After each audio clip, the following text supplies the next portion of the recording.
மகாராஷ்டிராவில் அமைவிருக்கும் புதிய அரசாங்கத்தில் ஏக்நாத் ஷிண்டேவும் பங்கெடுப்பார் என்று நம்புவதாக முதலமைச்சராக பொறுப்பேற்க உள்ள தேவேந்திர பட்னவிஸ் தெரிவித்துள்ளார். மும்பையில் நடந்த பாஜக எம்எல்ஏக்கள் கூட்டத்தில் மகா சட்டசபை குழு தலைவராக தேவேந்திர பட்னவிஸ் ஒருமனதாக தேர்வு செய்யப்பட்டார். இதைத் தொடர்ந்து தேசியவாத காங்கிரஸ் தலைவர் அஜித் பவார், சிவசேனா தலைவர் ஏக்நாத் ஷிண்டே ஆகியோருடன் சென்று கவர்னர் சி.பி. ராதாகிருஷ்ணனை சந்தித்து பட்னவிஸ் ஆட்சி அமைக்க உரிமை கோரினார். பின்னர் 3 பேரும் செய்தியாளர்களை சந்தித்து பேசினர். அப்போது பட்னவிஸ் பேசும்போது, என்னை முதலமைச்சராக பதவி ஏற்குமாறு வேண்டுகோள் விடுத்த சிவசேனா தலைவர் ஏக்நாத் ஷிண்டே மற்றும் தேசியவாத காங்கிரஸ் அஜித் பவாருக்கு நன்றியை தெரிவித்துக் கொள்கிறேன். ஆட்சி அமைக்க வருமாறு கவர்னர் எனக்கு அழைப்பு விடுத்தார். புதிய அரசாங்கத்தில் ஏக்நாத் ஷிண்டேவும் அங்கம் வகிக்க வேண்டும் என்று அவருக்கு நான் கோரிக்கை விடுத்துள்ளேன். இதனை அவர் ஏற்றுக்கொள்வார் என்று நம்புகிறேன் என கூறினார். தொடர்ந்து ஏக்நாத் ஷிண்டே கூறும்போது, 2.5 ஆண்டுகளுக்கு முன்பு முதலமைச்சராக என்னுடைய பெயரை பட்னவிஸ் பரிந்துரைத்தார். தற்போது அவருடைய பெயரை நான் பரிந்துரைக்கிறேன் என்றார். அப்போது துணை முதல்வராக நாளை பதவி ஏற்பீர்களா என்று செய்தியாளர்கள் எழுப்பிய கேள்விக்கு, இன்று மாலை உங்களுக்கு தெரியும் என கூறினார். ஆக்ஸ்போர்ட் பல்கலைக்கழகத்தில் சர்வதேச அரசியல் கல்வி பயில்வதற்காக கடந்த ஆகஸ்ட் மாத இறுதியில் லண்டன் சென்ற தமிழக பாஜக தலைவர் அண்ணாமலை நேற்று முன்தினம் தமிழகம் திரும்பினார். இதையடுத்து கோவை கொடிசியா வளாகத்தில் நடைபெற்ற வாய்ஸ் ஆஃப் கோவை என்ற தனியார் நிகழ்ச்சியில் கலந்து கொண்டு பேசினார். அப்போது பேசிய அண்ணாமலை, நான் வெளியூர் சென்றிருந்த இந்த 3 மாத காலத்தில் வெற்றி பெற்ற நடிகர் அரசியலுக்கு வந்துவிட்டார், தோல்வியடைந்த நடிகர் துணை முதலமைச்சர் ஆகிவிட்டார் என விஜயையும் உதயநிதி ஸ்டாலினையும் பெயர் குறிப்பிடாமல் சுட்டிக்காட்டினார். மேலும் 10 தலைவர்களின் புகைப்படத்தை போட்டால் யாரும் கேட்க மாட்டார்கள் என்ற அரசியல் கட்சிகளும் வந்துவிட்டதாக கூறிய அவர், பிரதமர் மோடியை போன்ற மக்களுக்கு எதிர்காலத்தில் எது தேவை என்பதை தொலைநோக்கு பார்வையுடன் செய்கின்ற அரசியல்வாதிகள் மிக மிக குறைவு என தெரிவித்தார்.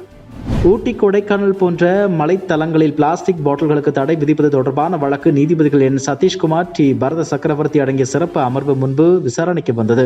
அப்போது நீதிபதிகள் பேசும்போது, உலக நாடுகளில் பிளாஸ்டிக்குகளை குப்பை தொட்டியில் போடுகின்றனர், ஆனால் நாம் தான் அவற்றை ஆங்காங்கே வீசுகிறோம்.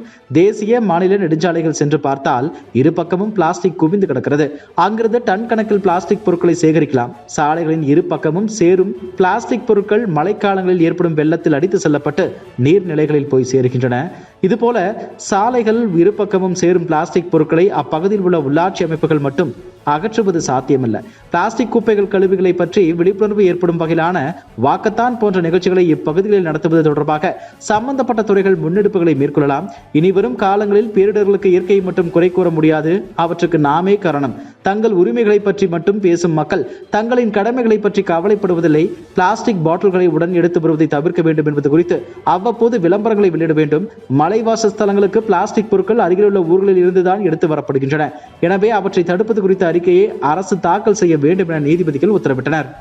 ஈஷா யோக மையம் குறித்து அவதூறு பரப்புவதாக கூறி நக்கீரன் பத்திரிகையை கண்டித்து கோவையில் கடந்த 27ஆம் தேதி இந்து மக்கள் கட்சி சார்பில் நடந்த ஆர்ப்பாட்டத்தில் இந்து மக்கள் கட்சியின் தலைவர் அர்ஜுன் சம்பத்தின் மகனும் இந்து மக்கள் கட்சியின் இளைஞரணி தலைவரான ஓம்கார் பாலாஜி நக்கீரன் பத்திரிகை ஆசிரியருக்கு மிரட்டல் விடுக்கும் வகையில் பேசியதாக அப்துல் ஜலீல் என்பவர் அளித்த புகாரில் ரேஸ்கோர்ஸ் போலீசார் வழக்கு பதிவு செய்தனர்.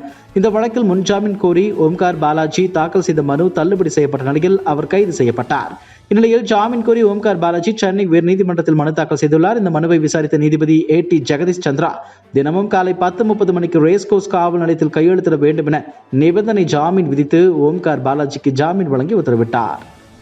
திருவண்ணாமலையில் பெஞ்சல் புயல் காரணமாக 2 நாட்களுக்கும் மேலாக இடைவிடாத பலத்த மழை பெய்தது. இந்த மழையானது மலையே அசைக்கும் அளவுக்கு வெளுத்து வாங்கியது. இந்த நிலையில் அண்ணாமலையார் என பக்தர்களால் அழைக்கப்படும் மலையில் வ.உ.சி. நகர் பகுதிக்கு மேலே உள்ள ராட்சத பாறைகள் திடீரென பயங்கர சத்தத்துடன் உருண்டு கீழ் நோக்கி வந்தன. அதன் காரணமாக பாறைக்கு கீழே உள்ள மண் பெயர்ந்து அருவி போல ஆக்ரோஷமாக வ.உ.சி. நகர் வீடுகளை நோக்கி பொலபொலவென சரிந்ததில் 2 வீடுகளுக்குள் புகுந்து அந்த வீடுகளை மண்ணுக்குள் புதைந்தன. அது மட்டுமின்றி அத்துடன் பாறைகளும் அடுத்தடுத்து வீட்டின் மீது விழுந்தன. அப்போது ஒரு வீட்டில் இருந்தவர்கள் வெளியேறிவிட்டனர். மற்றொரு வீடு கண்ணிமைக்கும் நேரத்தில் மண் சரிவில் சிக்கியது. இந்த மண் சரிவில் புதைந்து 7 பேர் பரிதாபமாக இருந்தனர். 5 பேரின் உடல்கள் நேற்று முன்தினம் மீட்கப்பட்டன. மீதமுள்ள 2 பேரின் உடல்கள் நேற்று மீட்கப்பட்டது. பிரேத பரிசோதனை நிறைவடைந்த பின்னர் 7 பேரின் உடல்களும் அவர்களது உறவினரிடம் ஒப்படைக்கப்பட்டது. இறந்தவர்களின் உடல்களை கண்ட அவர்களது உறவினர்கள் கதறி எழுதினர். அது காண்போர் அனைவரின் கண்களையும் கலங்க வைத்தது. இந்நிலையில் மண் சரிவில் உயிரிழந்த 7 பேரின் உடலுக்கு அமைச்சர் ஏவாவேலு, துணை சபாநாயகர் பிச்சாண்டி அஞ்சலி செலுத்தினர். 7 பேரின் உடலை பார்த்து அமைச்சர் ஏவாவேலு கண் கலங்கினார். உயிரிழந்த 7 பேரின் உறவினர்களுக்கு அவர் ஆறுதல் கூறினார். எடப்பாடி பழனிசாமி எப்போது வேண்டுமானாலும் அகரம்பள்ளிப்பட்டு பாலத்தின் உறுதித்தன்மையை ஆய்வு செய்ய வரலாம் என எதிர்க்கட்சித் தலைவர் எடப்பாடி பழனிசாமிக்கு அமைச்சர் ஏவாவேலு அழைப்பு விடுத்துள்ளார். தனது இருப்பை காட்டிக் கொள்வதற்காக எடப்பாடி பழனிசாமி இதுபோன்று பேசி வருகிறார். நாங்கள் மக்களிடம் நேரடியாக கோரிக்கைகளையும் குறைகளையும் கேட்டறிந்து வருகிறோம். முதலமைச்சர் அறிவுறுத்தலின் பேரில் அமைச்சர்கள், எம்எல்ஏக்கள், உள்ளாட்சி பிரதிநிதிகள் மக்களுடன் மக்களாக பணியாற்றுகின்றனர். அகரம்பள்ளிப்பட்டு தொண்டைமானூர் இடையேயான மேம்பாலம் முழுமையாக இடிந்து விழவில்லை எனவும் அமைச்சர் ஏவாவேலு தெரிவித்துள்ளார். வடசென்னை வளர்ச்சி திட்டத்தின் கீழ் 1383 கோடி ரூபாயில் 79 புதிய திட்டப்பணிகளை தொடங்கி வைத்தார் முதலமைச்சர் மு க ஸ்டாலின். வடசென்னை வளர்ச்சி திட்டத்தின் கீழ் மேலும் 29 முடிவுற்ற திட்டப்பணிகளையும் முதலமைச்சர் தொடங்கி வைத்தார்.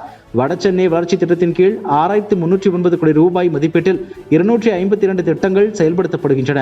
முதற்கட்டமாக 2097 கோடி ரூபாய் மதிப்பீட்டில் 87 திட்டங்கள் மார்ச் 14 துவங்கப்பட்டு பணிகள் நடைபெற்று வருவது குறிப்பிடத்தக்கது. இதுபோன்ற செய்திகளை மேலும் தெரிந்து கொள்ள எங்களது யூடியூப், ஃபேஸ்புக் மற்றும் ட்விட்டர் ஆப்களை சப்ஸ்கிரைப் செய்யவும்.